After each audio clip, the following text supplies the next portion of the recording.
Hello student, मैं मीनू सामंत, department of political science.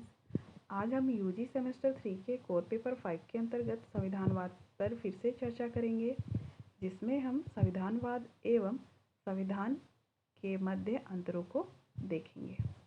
संविधान और संविधानवाद में अंतर, difference between constitution and constitutionalism. पिछले वीडियो में हमने संविधानवाद के बारे में चर्चा की थी, जिसके अंतर्गत हम उसके अर्थ, परिभाषा एवं लक्षणों को जाने थे।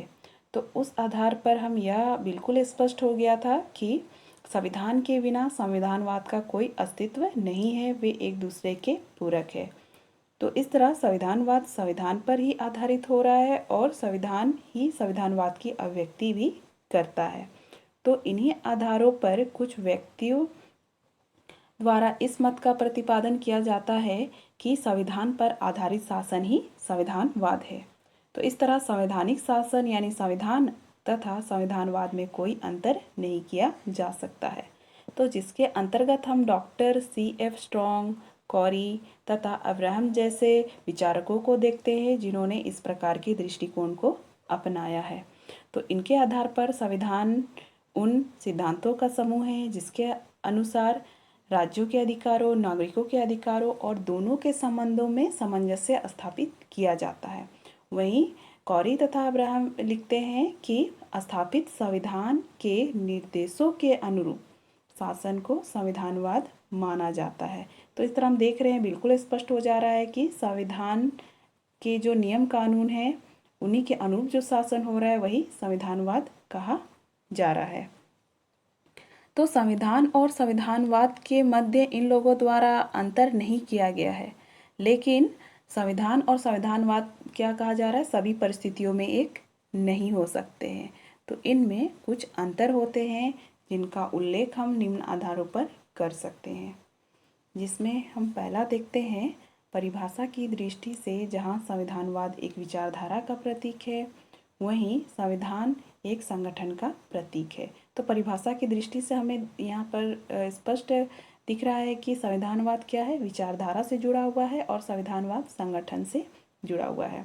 तो इस तरह संविधान में किसी राष्ट्र के मूल्य, विश्वास और आदर्श निहित रहते हैं, जबकि संविधानवाद उन सिद्धांतों का समूह है जिनके आधार पर शासन शक्तियों और शासकों के अधिकारों तथा उसकी सीमाओं का निर्धारण होता है। तो इस तरह हम परिभाषा की दृष्टि में इनके मध्य अंतरों को देखते हैं। दूसरा है प्रकृति की दृष्टि से भी दोनों में अंतर किया जा सकता है। प्रकृति के आधार पर भी देख रहे हैं, इसमें अंतर है। जैसे संविधानवाद में लक्ष्यों और उद्देश्यों की प्रमुखता होती है, जिसमें क्या हो रहा है, संविधानवाद में मुख्य रूप से क्या जुड़ा हुआ है, प्रमुख रूप से लक्ष्य और उद्देश्य कि क्या लक्ष्य है संविधानवाद के, या संविधान के क्या लक्ष्य है, उसके क्या उद्देश्य है, उन बातों का उसमें उल्लेख होता है। जबकि संविधान में क्या हो रहा है, साधनों की सुव्यवस्था। तो ये साधन क्या हो रहे हैं, जो नियम कानून जो है उसको सुव्यवस्थित रूप से जो रखा गया है, उल्लेख किया गया है, उसकी प्रधानता है।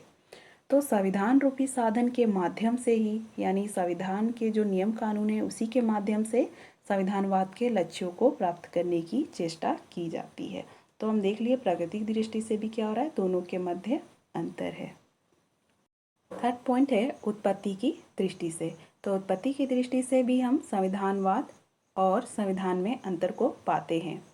तो इसमें क्या कहा जा रहा है, जहाँ संविधानवाद सदैव और आवश्यक रूप से विकास का प्रतिफल होता है, वहाँ वर्तमान समय में संविधान सामान्यतः निर्मित होते हैं, जो औपचारिक संशोधनों तथा परंपराओं के विकास के आधार पर अपने आप को बदलती हुई परिस्थितियों तथा आवश्यकताओं के अनुरूप ढालते हैं।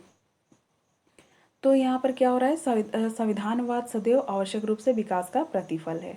तो हम जैसे संविधान के प्रकृति को जान रहे हैं, तो उसका प्रकृति क्या है, हमेशा परिवर्तनशील रहा है। क्यों? क्योंकि उसमें कई संशोधन हुए हैं, परंपराएं हुई हैं। तो इसी तरह संविधानवाद के बारे में भी कहा जा रहा है कि वो क्या है, विकास का प्रतिफल है, यानी संविधान के विकास का प्रतिफल होता है। तो वर्तमान समय में भी जो हमारा संविधान, जो निर्मित संविधान है, उसमें क्या हो रहा है, कई औपचारिक संशोधन और परंपराओं के आधार पर क्या हो रहा है, उसको अपने आप को जो बदलती हुई परिस्थिति है आवश्यकताएं हैं उसके अनुरूप ढालते रहते हैं। तो इस तरह हम कह सकते हैं कि उत्पत्ति की दृष्टि में भी क्या हो रहा है, संविधान और संविधानवाद में अंतर होते हैं। जैसे हम अगर उदाहरण के रूप में देखेंगे तो भारत का संविधान जो कि 1950 में लागू हुआ था, परंतु उसका मूल अभी तक हमारे वर्तमान समय में नहीं है, क्योंकि इसमें क्या हो रहा है, कई सारे संशोधन हो रहे हैं और इसमें कई नियम जुड़ते हैं, कई बातें जुड़ती है। तो क्या होता है, इसका विकास होता है, परिवर्तन होता है और वक्त के साथ क्या हो रहा है, परिस्थितियों और आवश्यकता के अनुरूप ये ढलता है। तो इस तरह हम देख लिए आपका थर्ड पॉइंट, उत्पत्ति की दृष्टि में भी इसमें अंतर पाए जाते हैं। फोर्थ पॉइंट है आपका औचित्य, जिसे हम लिजिटमेसी भी कहते हैं, जिसे हम कह सकते हैं वैधता या उचितता, जो कि जरूरी है।